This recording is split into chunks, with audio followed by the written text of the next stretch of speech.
बिस्मिल्लाहिर्रहमानिर्रहीम। सामईन कराम, आप सुन रहे हैं उर्दू नावल खून आशाम, जिसके मुसन्निफ हैं एम ए राहत, और ये इस सिलसिले की किस्त नंबर 10 है। मुझे उम्मीद है आपको मेरी ये काविश पसंद आ रही होगी। आपने अगर अभी तक मेरा चैनल कहानी घर सब्सक्राइब नहीं किया तो अभी मेरे चैनल को सब्सक्राइब करके बेल आइकन पर क्लिक कर दीजिए, ताकि आने वाली हर नई कहानी की इत्तला आप तक बर वक्त पहुंच सके।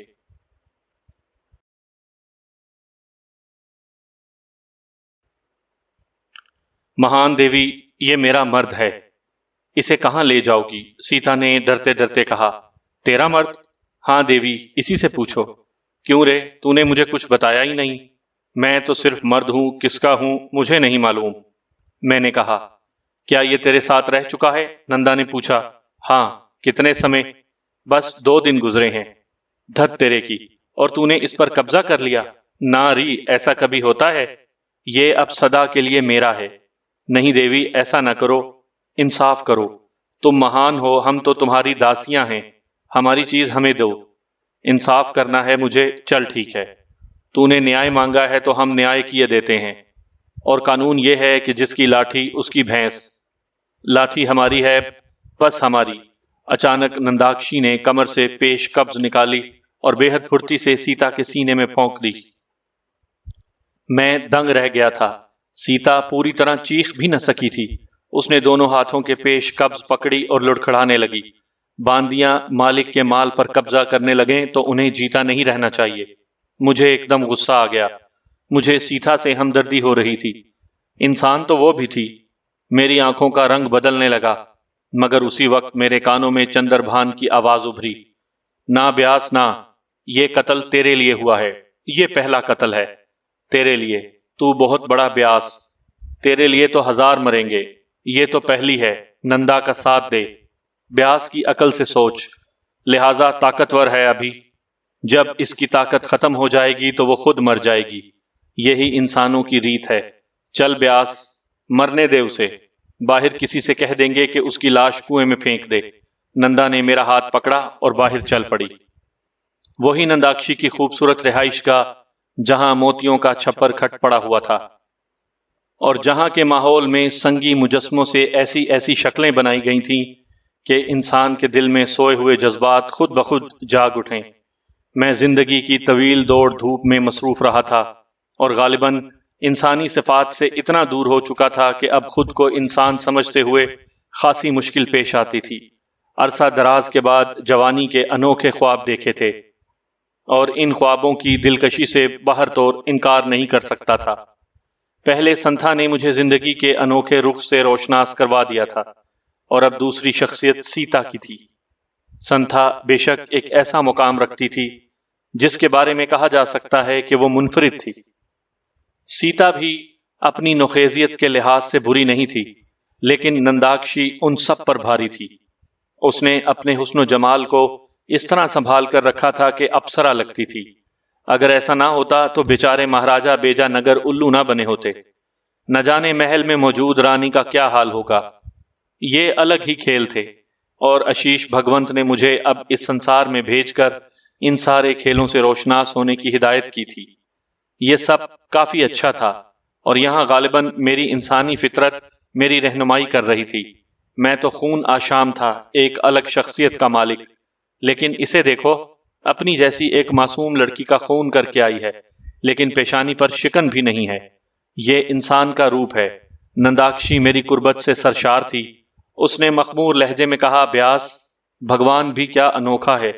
न जाने क्या क्या कर लेता है वो। जिसे राजा होना चाहिए वो प्रजा बना हुआ है, और जो प्रजा भी नहीं बन सकता उसे राजपाट मिला हुआ है। ब्यास, तेरे मन में कभी ये ख्याल नहीं जगा कि तू भी राज संघासन पर बैठा हुआ है? मैंने मध्यम सी मुस्कुराहट से कहा। इंसान के मन में तो न जाने कैसी कैसी कहानियां जागती रहती हैं, लेकिन कहानियां तो कहानियां ही होती हैं। ना रे ब्यास ना, इन कहानियों को सच का रूप भी दिया जा सकता है। वो कैसे? मैंने सवाल किया, और नंदाक्षी किसी सोच में खो गई। बहुत देर के बाद बोली, इसका जवाब तुझे फिर कभी दूंगी। वक्त गुजर गया। दूसरी सुबह मेरे उन्हीं मामूलात का आगाज हो गया जिनका ताल्लुक मेरी जिंदगी से था। सीता की लाश तक का पता नहीं चला था। अलबत्ता मुझे ये पता चल गया था कि नंदाक्षी के हाथ बहुत लंबे हैं। वो हर एक को अपनी मुट्ठी में लिए हुए है। बस महाराज बेजानगर की मंजूर नजर थी, यही काफी था। लोग उसकी बातें मानते थे। मैंने खास तौर से शाही महलात और शहर भर के निगरान करधा सिंह को देखा था, जो नंदाक्षी के आगे हमेशा हाथ जोड़े खड़े रहता था और शायद उसके वफादारों में से था। नंदाक्षी ने अपने पांव काफी मजबूती से जमा रखे थे। फिर महाराजा बेजानगर की फौजें तैयार हो गईं। मोहम्मद शाह बहमनी के बारे में पता चला था कि वो इस मकाम तक आ गया है जहां से आगे बढ़ना बेजानगर के लिए खतरनाक है। सो महाराज ने चंद रोज के अंदर अंदर कूच का फैसला कर लिया, लेकिन रंगरलियां जूं की तूं थीं। जिन लोगों पर जंग मुसल्लत कर दी जाए उन पर जीना हराम हो जाता है, लेकिन महाराजा बेजानगर जंग को दूसरा दर्जा देते थे और अपनी जरूरियात को पहला। मैंने नंदाक्षी को दिन की खलवतों में पाया था। जब उसे महाराज की कुर्बत से निजात मिलती तो वो मुझे तलाश करने लगती। अपनी ख्वाबगाह में उसने कहा, तेरे मन में गुस्सा तो नहीं जागता ब्यास, जब तू मुझे उस बूढ़े बाजार के कब्जे में देखता है? मैंने नंदाक्षी को देखते हुए कहा, सीता को मेरे पास देखकर तेरे मन में गुस्सा जागा था है या नहीं? हाँ, जागा था। तो फिर मैं तो मर्द हूं। वो हंसी और आहिस्ता से बोली, देखो ब्यास, तू सर से पांव तक जो कुछ है उसके बारे में मैं तुझे बता चुकी हूं। सीता तो तेरे चरणों की धूल भी नहीं थी। मेरी बात और है। मैंने अपना शरीर बड़े कामों के लिए मखसूस कर दिया है। शरीर का मिलन बड़ी अहमियत रखता है, मगर आत्मा का मिलन उससे भी बड़ा होता है। तो यूं समझ ले, मेरे मन में तेरे लिए बहुत बड़ी जगह बन चुकी है और मैं तेरा मुकाम तुझे दिला कर रहूंगी। कुछ पाने के लिए कुछ खोना भी पड़ता है। मैंने अपना फैसला बदला है और अब हमें उस पर काम करना है। बड़े लंबे चक्कर चलाऊंगी मैं, सोचती रही हूं इस बारे में। फिर यूं होगा ब्यास कि महाराज व्यास बेजानगर के राजा होंगे और नंदाक्षी वहां की रानी। जिस दिन संसार में यह ऐलान हो जाएगा ना, बस समझ ले हमारे तेरे मन का मेल उसी दिन से शुरू होगा। इस समय तक तू ये समझ ले कि एक खर्चा कर रहा है जिसका सिला पाएगा, और सुन, जो मैं कह रही हूं वही सच्चा है, उसे मान लेना। नंदाक्षी जी, मैं ये बात कभी नहीं भूलूंगा कि मैं बहरहाल तुम्हारा एक दास हूं। मत कह रहे ऐसी बात, तेरी शक्ल दासों जैसी नहीं है। राजा बनने के लिए पैदा हुआ है और भगवान ने तुझे राजा बनाने की जिम्मेदारी मुझे सौंप दी है।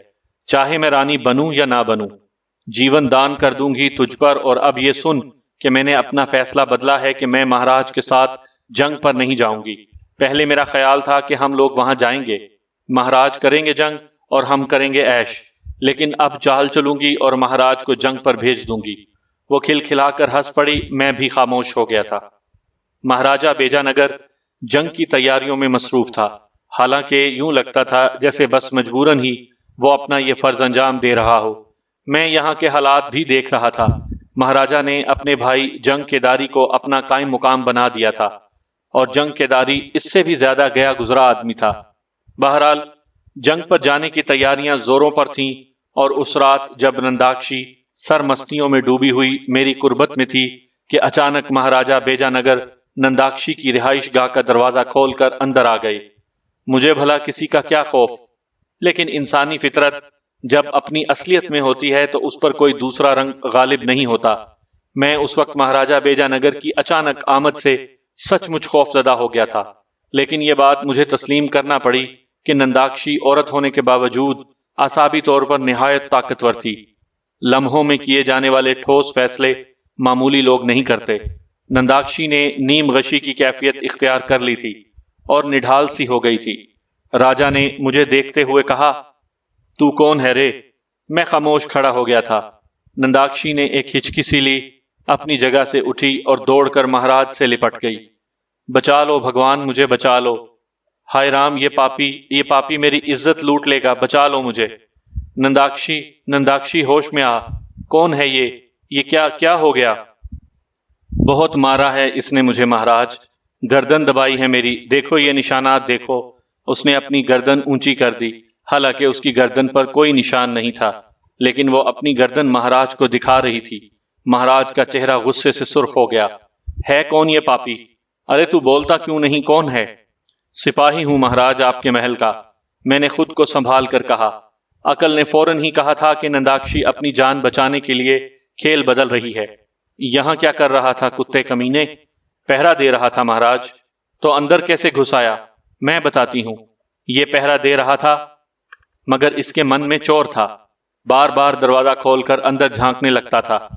मैं ये सोचकर दरवाजा बंद करने बढ़ी कि कहीं इस पापी के मन में बुराई ना आ जाए, तो इसने मुझे जोर से धक्का दे दिया। मैं अंदर गिर पड़ी तो ये दरवाजा खोलकर अंदर आ गया, और फिर इसने महाराज, इसके बाद नंदाक्षी सिसकियां लेने लगी। मैं सर्द अंदाज में खड़ा रहा था। महाराज ने अपनी कमर से खंजर खींच लिया। टुकड़े कर दूंगा पापी तेरे, जीता नहीं छोड़ूंगा। भगवान की सौगंध, तूने तूने मेरी इज्जत पर हाथ डाला है। बोल, जवाब दे। महाराज, भगवान ने आपकी इज्जत बचा ली है, आप सही वक्त पर आ गए। इस पापी ने आपके चरणों की आवाज सुनकर मेरी गर्दन छोड़ी है। जीता नहीं छोड़ूंगा इसे। नहीं महाराज, आप नहीं मारेंगे इसे। अपना बदला मैं खुद इस पापी से लूंगी। ये बुरा शगन होगा महाराज कि आप अपने महल में किसी का खून बहाएं। इसे मेरे लिए छोड़ दीजिए, बल्कि मेरे मन में एक और ख्याल है। नंदाक्षी मेरा खून खोल रहा है, अब मेरे महल के सिपाहियों की ये जुर्रत हो गई कि वो मेरी नंदाक्षी पर हाथ डालें। इसे तो मैं तड़पा तड़पा कर मारूंगी महाराज, भूखा मार दूंगी मैं इसे। अभी मर गया तो पापी को अपने किए का एहसास नहीं होगा। मैं इसे तड़पा तड़पा कर मारूंगी। आप इसे शाही तहखाने में पहुंचा दीजिए, भूखा प्यासा रखेंगे हम इसे। मैं अपनी आंखों से इसे आहिस्ता आहिस्ता मरते हुए देखूंगी। क्यों रे, क्यों किया है तूने ये सब कुछ? बस महाराज, मनुष्य हूं, मन में बुराई जाग उठी। तो ठीक है, इस बुराई का फल भुगत। महाराज ने बाहर मुंह को करके पहरेदारों को आवाज दी, और पहरेदारों ने उनके इशारे पर मुझे जकड़ लिया। महाराज ने कहा, भूषण सिंह से कहो कि इसे कैद कर दे। सिपाही मुझे साथ लिए हुए आगे बढ़ गए। मैंने कोई मुदाफियत नहीं की थी, हालांकि ये चार टट्टू मेरी गिरफ्त में इस तरह दम तोड़ देते कि किसी को यकीन ना आता। मगर आशीष भगवंत ने कहा था कि संसार का हाल देख, जज्बाती ना हो, जो नई चीज तुम्हारे सामने आए उसका तज्जिया कर। चुनाचे मैं खामोशी से पेच दर पेच रास्तों से होता हुआ कैद खाने में पहुंच गया, जहां एक संगी कमरे में मुझे कैद कर दिया गया। दरवाजे में मोटी मोटी सलाखें लगी हुई थी। मैं खामोशी से संगी फर्श पर बैठ गया। अचानक ही मुझे एहसास हुआ कि चंद्रभान मेरे सामने आ बैठा है। मैंने चौंक कर गर्दन उठाई तो उसे मुस्कुराते हुए अपने सामने पाया। भगवान की सौगंध, तेरी आंखों से इस नए संसार को देखकर मुझे इतना मजा आ रहा है कि मैं बयान नहीं कर सकता। मगर सुन ब्यास, अभी तो इब्तदा है। वो ससुरे अभी तेरी बू नहीं सूंघ सके हैं। जब तेरे शरीर में उन्हें मेरी बू आएगी, तब वो तेरी जानिब मुतवज्जे होंगे और फिर तुझ पर अपने गुर आजमाएंगे। मैंने एक फैसला किया है ब्यास। क्या आशीष भगवंत, अब मैं तेरे शरीर को छोड़ दूंगा। मुझे कभी आवाज न देना। जब मैं जरूरी समझूंगा तेरे पास आऊंगा। अगर मैंने ऐसा ना किया तो हम धोखा भी खा सकते हैं। हम नहीं जानते कि उन दोनों शैतानों ने कितनी शक्ति हासिल कर ली है। अगर हम दोनों ही उनका शिकार हो गए तो खेल बिगड़ जाएगा। मैं तुझसे अलग रहूंगा, और जब मुझे तेरी मदद की जरूरत पेश आएगी, मैं खुद ब खुद तुझ तक पहुंच जाऊंगा। मगर ये जो कुछ हुआ है आशीष भगवंत, कुछ हुआ है ये। अरे बावले, तुझे अपनी शक्ति का अंदाजा नहीं है। एक लम्हा भी नहीं लगेगा उन्हें भस्म करने में। क्यों भूल जाता है मेरे सिखाए हुए को? मगर जो शक्तिमान होते हैं वो अपनी शक्ति को उस समय इस्तेमाल करते हैं जब उन्हें उसकी जरूरत पेश आ जाए। ये तो कीड़े मकोड़े हैं जो तेरे लिए कोई हैसियत नहीं रखते। इन्हें नहीं जानेगा तो संसार के मजे कैसे लूटेगा? मजे लूट बावले, सब कुछ तेरी मुट्ठी में है। तू किसी से डरना क्या? हाँ, तरिया जाल नहीं देखे तूने, अब तरिया जाल देख। देख वो सुसरी क्या करती है। हमें कौन सी जल्दी पड़ी है? आराम आराम से संसार को भुगतेंगे, और जब आ जाएंगे हमारे दुश्मन हमारे सामने, तब खेल बदल देंगे। ठीक है आशीष भगवंत, मैंने मुतमईन होकर कहा। और जब वो चला गया तो मैंने दिल में सोचा कि वो ठीक ही तो कहता है। ये कीड़े मकोड़े मेरे लिए बेहकीकत हैं। मैं जब चाहूंगा इन सब को मसल कर रख दूंगा। अभी वाकई संसार के मजे लेने चाहिए। सो मैं तहखाने में आराम की नींद सो गया। मुझे खाने पीने की अशिया देने से मना कर दिया गया था, मगर पागल ये नहीं जानते थे कि मेरा कोटा मेरे पास मौजूद है। हाँ, चांद निकलने की पहली रात अगर मैं यहाँ मौजूद रहा तो फिर बेचारे इन्हीं पहरेदारों में से किसी एक का शिकार करना पड़ेगा। खैर, मुझे इससे क्या गर्ज थी। ये दुनिया तो मेरी शिकारगाह है, वक्त पर जो भी शिकार हाथ आ जाए, लेकिन ऐसा ना हुआ। दूसरे दिन दोपहर को मुझे काफी फल पेश किए गए थे। दो सिपाही ये फल लेकर आए और उन्होंने मेरे सामने रख दिए। जल्दी से पेट भर के खा ले, और सुन, छिलके टोकरी में ही रख देना, और अगर कोई देखने आ जाए तुझे तो ऐसा मुर्दा बनकर धरती पर पड़ जाना जैसे भूख से मर रहा हो। मगर तुमने ये एहसान मुझ पर क्यों किया है? बावले, अपना काम कर, ये ना सोच किसने क्या किया। दोनों चले गए। बहरहाल मैंने दुनिया दिखावे के लिए वो फल खाए और छिलके वगैरह उसी टोकरी में डाल दिए। थोड़ी देर बाद वो टोकरा उठाकर ले गए। वक्त गुजरता रहा, मेरी इसी तरह चोरी छुपे देखभाल होती रही। फिर एक रात मैंने कैद खाने में हवा के साथ खुशबुओं की लपेटें उठती हुई महसूस की, और चंद लम्हात के बाद नंदाक्षी मेरे सामने खड़ी थी। मैं हैरानी से उठकर दरवाजे के करीब आ गया। एक खौफनाक सी शक्ल वाले आदमी ने कैद खाने का दरवाजा खोला था। आजा मेरे साथ, नंदाक्षी ने कहा, और मैं बाहर निकल आया। वो बड़े इत्मीनान से मुझे लेकर अपनी रिहाइश गाह की जानिब चल पड़ी थी। रिहाइश गाह में पहुंचकर उसने कहा, किसकी सौगंध खाऊं कि ये दिन मैंने तेरे बिना कांटों पर गुजारे हैं। बोल, किसकी सौगंध खाऊं? क्या महाराज जंग पर चले गए? हाँ, वो गए, और मैं तुझे निकाल लाई। मैंने इतनी खामोशी से तुझे कैद खाने में भिजवाया था कि महाराज के, मेरे और उन सिपाहियों के अलावा और कोई न जाने। यही सब बेहतर था। मैं हैरान निगाहों से उसे देखने लगा। कितना हसीन चेहरा था, नर्मो नाजुक, साफो शफाफ, इंतहाई मासूम। लगता ही नहीं था कि वो दुनिया के बारे में कुछ जानती होगी, लेकिन उसके दिमाग में शैतान बैठा हुआ था। वो शैतानी दिमाग से सोचना चाहती थी। मैंने उससे कहा, मगर नंदाक्षी, जब महाराज बेजानगर वापस आएंगे तो क्या उन्हें इस बात का इल्म नहीं होगा कि तूने मुझे कैद खाने से निकाल लिया था? मेरी इस बात के जवाब में नंदाक्षी जोर से हंसी। फिर बोली, ए बावले, ये संसार की वो बातें हैं जिन्हें तू अभी नहीं जानता, लेकिन तुझे सीखना पड़ेंगी। राजनीति मामूली चीजें नहीं होती। राजनीति सीखने के लिए जतन करने होते हैं। अगर मनुष्य का दिमाग तेज ना हो तो समझ ले कुछ नहीं होता। मैं यहाँ एक मामूली नाचनहारी की हैसियत से आई थी। कोई सोच भी नहीं सकता था कि थोड़े दिनों में महाराज इस तरह मेरे ऊपर लट्टू हो जाएंगे। ऐसा बिला वजह थोड़ी हुआ है। तो फिर कुछ मेरा दिमाग और कुछ महाराज संत गया निशोर की कृपा। संत गया निशोर महापुजारी हैं, और बेजानगर के आखिरी कोने पर गया निशोर मंदिर है जहां वो रहते हैं। मुझ पर उनकी नजर बड़ी सीधी है। मगर देख, मैं तुझे एक बात बता दूं, तुझे आंखें खुली रखना होंगी, जबान और दिमाग बंद। क्या मतलब? मैं समझा नहीं। मतलब यह है बावरे कि जो तू देखेगा उस पर गौर करेगा और ना ही उस पर एतराज करेगा। मैं तुझे पहले ही बता चुकी हूं कि शरीर हैसियत जरूर रखता है, मगर इतनी नहीं कि मनुष्य उसके लिए बावला हो जाए। देख ब्यास, हर चीज जरूरत की होती है, और अगर सही जरूरत पर काम आ जाए तो समझ ले कि उससे बड़ा मुसर्रफ और कोई नहीं होता उसका। वो बावरे जो अपनी किसी कीमती चीज के लिए इतने जज्बाती हो जाते हैं कि मरने मारने पर तुल जाएं, संसार में कभी कामयाबी हासिल नहीं कर सकते। मेरा ये शरीर अगर महाराज बेजानगर के हाथों में जाए तो समझ मैं उसका बदला वसूल कर रही हूँ। किसी और के पास जाए तो भी यही समझ लेना कि वो एक जरूरत है, एक मजबूरी है। उसके लिए कभी जज्बाती ना होना ब्यास।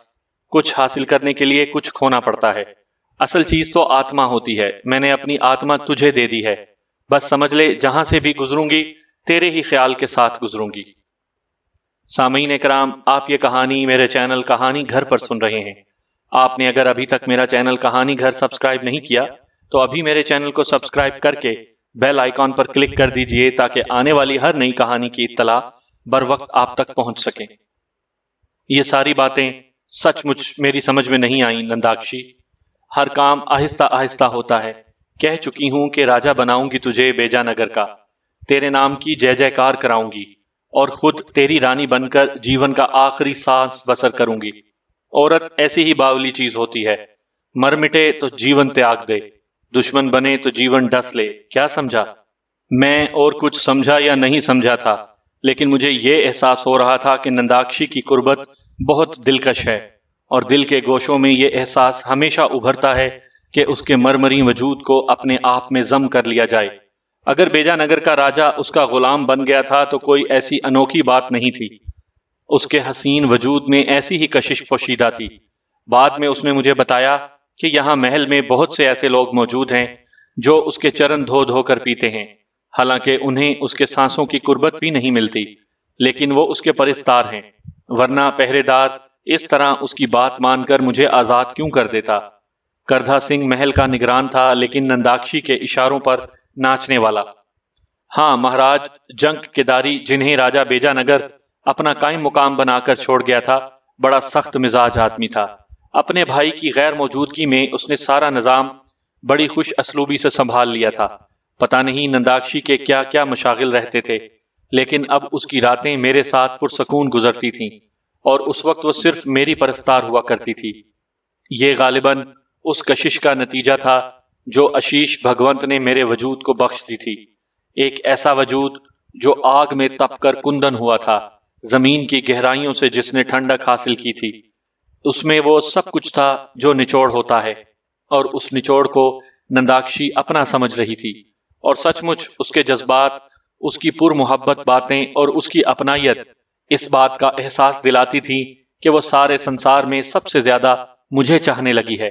कहने लगी, और मेरे सारे दिन उन सोचों में गुजरे हैं कि अब हमें करना क्या है। सुन ब्यास, तेरा जीवन तो ऐश से गुजर रहा है ना। हाँ, मैं एक मामूली सिपाही था इस महल का नंदाक्षी। तूने सचमुच मुझे राजाओं की तरह रखा हुआ है। किसी ने आंख उठाकर देखा तुझे? नहीं, सब ने मेरे सामने सर झुकाना शुरू कर दिए हैं। जानते हैं ससुरे के, तू नंदाक्षी का मंजूर नजर है। भला किसको पड़ी है कि अपनी जान खतरे में डाले तेरी तरफ टेढ़ी निगाह से देखकर।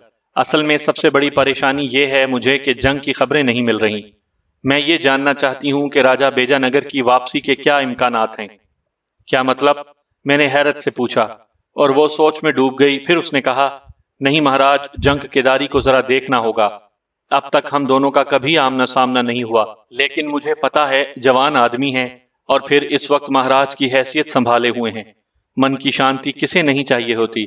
लेकिन एक बार फिर तुझे ये वादा करना पड़ेगा ब्यास कि जिस तरह तू मेरे मुहाफिज की हैसियत से मेरे साथ रहता है, इसी तरह जंग केदारी के साथ भी रहेगा। लेकिन मैं जो कुछ करूंगी उसे जरूरत समझकर खामोश रहेगा। मैं चाहती हूँ कि हर चीज तेरी निगाहों के सामने हो, हर बात तू अपनी आंखों से देखे समझे, ताकि तुझे राजनीति आ जाए। ठीक है, मैं वादा करता हूँ कि तेरे किसी काम में कोई मुदाखलत नहीं करूंगा। फिर उसी शाम जब मैं मुहाफिज की हैसियत से नंदाक्षी के साथ एक खूबसूरत लिबास में मलबूस हथियार हाथ में लिए चल रहा था कि महाराज जंग केदारी पिछले बाग में आ निकले। महल के पिछले हिस्से ही में वो बाग था जिसमें पहली बार मैंने नंदाक्षी को देखा था। उस बाग का एक अपना माहौल था, और यहाँ की पुरसहर हवाओं में एक ऐसी दिलकशी थी कि इंसान जहनी तौर पर उससे मुतासिर हुए बगैर नहीं रह सकता था। महाराज जंग केदारी ऐसे ही टहलने आ गए थे, लेकिन नंदाक्षी इस अदा और इस भोलपन से उनके सामने आई कि महाराज ठिठक कर रह गए। 4 आदमी उनके साथ थे। नंदाक्षी इस तरह सहम कर खड़ी हो गई जैसे महाराज केदारी को देखकर उसकी जान निकल गई हो। चेहरे पर इतना भोलपन, आंखों में इतनी मासूमियत कि देखने वाले का कलेजा मुंह को आ जाए। जंग केदारी जी भी ठिठक कर खड़े हो गए। नंदाक्षी अपनी खूबसूरत सहर तराज आंखों से उन्हें देख रही थी, और उनके चेहरे पर हैरत के आसार थे। जंग केदारी जी ने अपने साथियों से उसके बारे में कुछ पूछा। सब नंदाक्षी को तो जानते ही थे। जंग केदारी जी आहिस्ता आहिस्ता आगे बढ़ाए। नंदा बुत बनी खड़ी हुई थी। क्या हो गया है तुझे लड़की? जंग केदारी जी ने पुररौब आवाज में कहा, और नंदाक्षी बैर बहोटी की तरह सिमट गई। उसके चेहरे पर खौफ के आसार पैदा हो गए। कपकपाती हुई आवाज में बोली, क्षमा कर दे महाराज, जय महाराज की, नमस्ते नमस्ते, क्षमा कर दीजिएगा, भूल हो गई। ऐसी कपकपाहट, ऐसा खौफ उस पर तारी हो गया था कि उसका चेहरा दिलकशी की तस्वीर बन गया था। मैं खामोश निगाहों से उसे देख रहा था। जंग केदारी जी ने कहा, अरे अरे, हम इतने खौफनाक नहीं हैं कि तू हमें देखकर इस तरह डर गई। भूल से आ गई थी महाराज। मुझे बताया गया है कि आप बड़े गुस्से वाले हैं। क्या आप मुझे मार देंगे महाराज? अरे पागल, किसने कही तुझसे ये बात? तुझे तो फूलों से भी न मारा जाए, हवाओं की जरब भी ना लगने दी जाए। तुझ पर कैसी बातें कर रही है तू? किसी ने बहका दिया है तुझे मेरे खिलाफ? तो आप मुझे यहाँ आने पर क्षमा कर देंगे? ऐसी बातें ना कर, मगर हमने तुझे पहले कभी नहीं देखा। महाराज ने कहा, और फिर एक हौज की जानिब बढ़ गए। संगे मरमर के सफेद हौज के किनारे पर बैठकर उन्होंने नंदाक्षी को भी बैठने के लिए कहा और वो अपने वजूद की सारी दिलकशी समेटे महाराज के सामने बैठ गई। मैं कुछ फासले पर पथराए हुए बुत की मानिंद खड़ा हुआ था। जंकेदारी जी ने मेरी तरफ तवज्जो भी नहीं दी थी और उससे बोले, हमारे इन साथियों ने हमें बताया है कि तेरा नाम नंदाक्षी है। जी महाराज, कौन है और कहां से आई है?